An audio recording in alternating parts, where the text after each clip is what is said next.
How to add closed captions to Facebook Reels. Hi everyone, I'm here to assist you today. Without any delay, let's jump right in. First, open Facebook on your device. Then click on What's on Your Mind at the top. After you've clicked on What's on Your Mind, click on Video in here.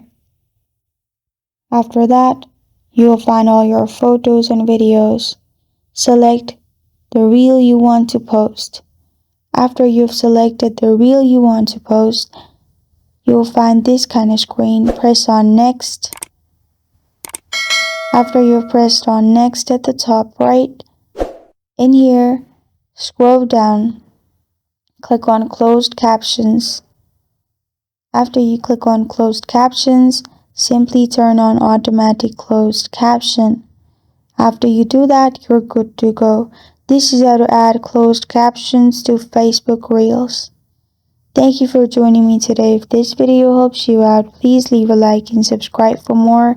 Got a question or want to suggest a topic? Comment below. Thank you for watching.